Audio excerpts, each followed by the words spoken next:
Bonjour, 10 minutes avec Torah Box pour fêter le rabbi de Lubavitch, le dernier rabbi, à l'occasion du fameux 3 du mois de Tammuz, le fameux Gimel Tammuz, jour où le rabbi va disparaître à nos yeux physiques, mais aussi 3 Tammuz, Gimel Tammuz, jour où Yehoshua, Josué, le successeur de Moïse, de Moshe Rabbeinu, obtiendra de l'Éternel de paralyser la course du soleil et de la lune, c'est-à-dire d'arrêter l'histoire du cosmos, durant le temps nécessaire aux combattants du peuple d'Israël, d'écraser leurs ennemis et d'assurer ainsi la conquête et l'installation en terre sainte, en terre d'Israël, du peuple juif sorti 40 ans avant de l'esclavage d'Égypte. Alors, dans la ville de Nikolaïev, dans l'Empire russe, c'était un vendredi 18 avril 1902, c'est-à-dire le 11 Nissan 5562. Eh bien, naissait au foyer du saint Rabbi Levi Yitzhak Schneerson et de son épouse, la grande rabbinite Hana, un prince héritier de la dynastie du roi David, de David Améler. En effet, la loi juive, c'est-à-dire la halacha, précise qu'en dépit des remous et des secousses de l'histoire, la dynastie des rois de la lignée de David ne s'est jamais éteinte. Et à l'instar de la lune, qui malgré les variations apparentes à nos yeux, reste en vérité toujours immuablement parfaite et entière dans le ciel, eh bien depuis que le roi David a été choisi par l'Éternel comme le roi d'Israël, du peuple juif, eh bien la couronne ne quittera pas sa descendance jusqu'au dernier roi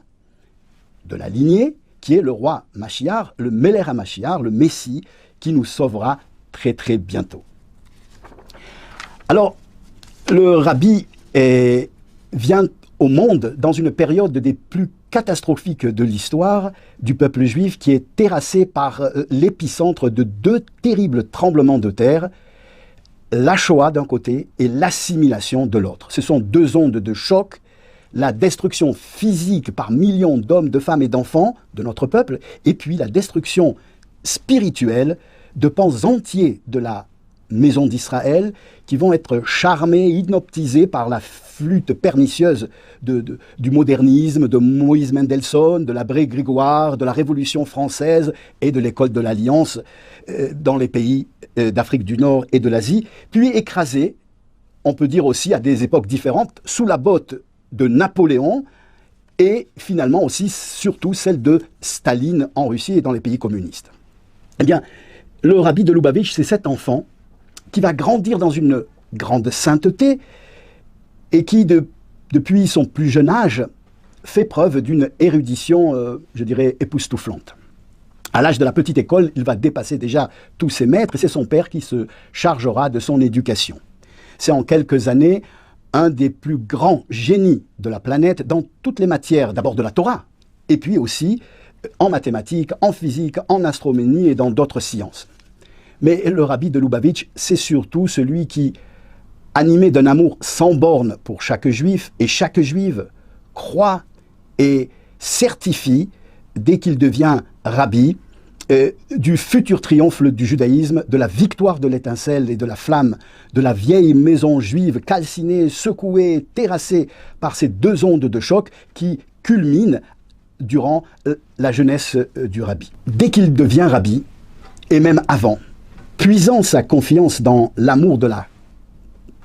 des Juifs et la compassion infinie avec lequel l'Éternel, Akadosh Baruch Hu, regarde chaque Juif et chaque Juive,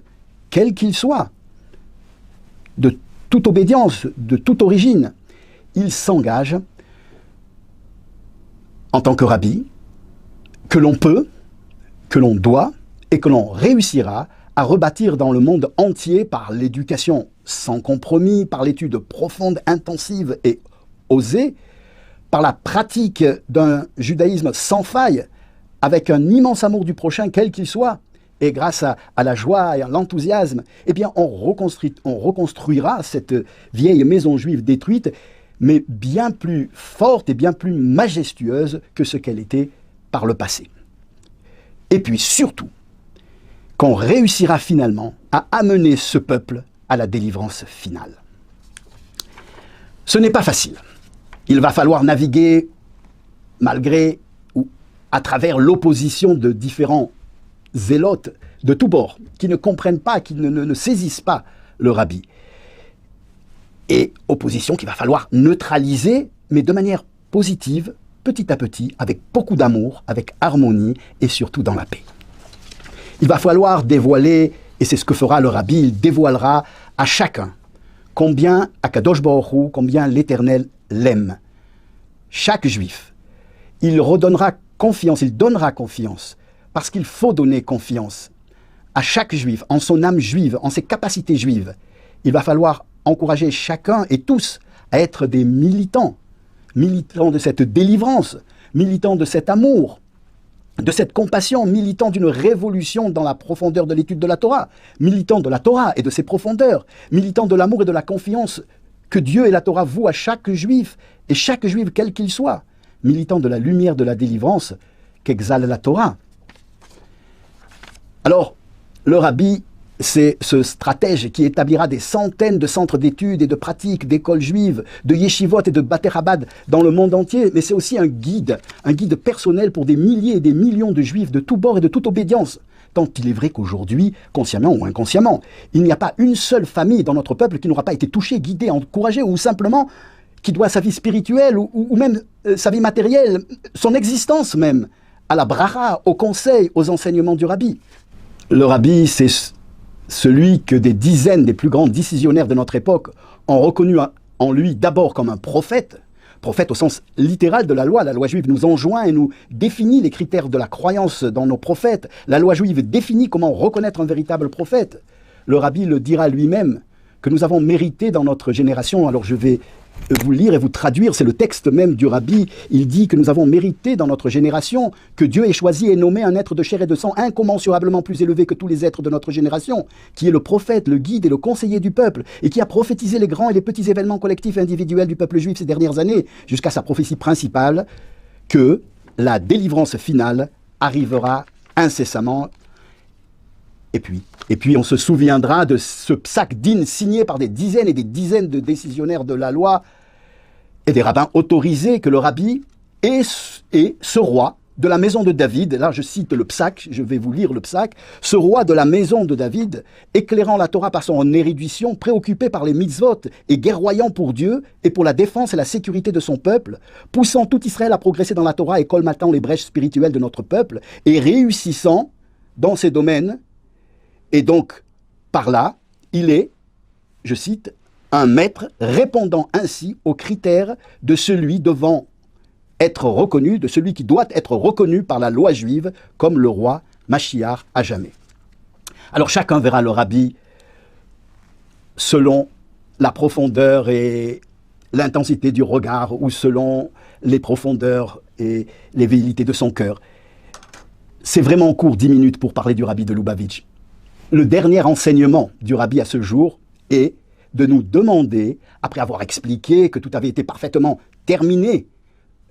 du travail imparti au peuple juif durant l'histoire de l'humanité, travail qu'il fallait terminer pour arriver à la délivrance finale, que tout avait été réparé, qu'il n'y avait plus rien à ajouter, eh bien, il y avait quand même quelque chose, et cette chose était essentielle, qu'il fallait et qu'il nous demandait, c'était de se préparer à la venue de Mashiach. Alors le rabbi demande que notre vie de tous les jours, et en général de notre vie, soit une merveilleuse réception au roi Mashiach, et ce par une pratique et une étude, un amour du prochain majestueux, tel qu'il sied pour recevoir ce libérateur tant attendu. Et puis on se souviendra de cette bénédiction matérielle et spirituelle que le rabbi nous a donnée par ce geste d'encouragement que le rabbi si souvent tenait à exprimer alors qu'il ne parlait déjà plus, de ce geste d'apologie, lorsqu'il encourageait de sa main des milliers de juifs, de rabbins, d'érudits, de chassidim, mais aussi de juifs très simples, qui étaient rassemblés devant lui et qui s'y criaient « Vive notre roi, notre maître, notre guide, le roi Mashiach, à jamais ». Eh bien, que dans l'enthousiasme, la joie et la santé, on reçoive ce Mashiach le plus concrètement et le plus rapidement possible. Amen.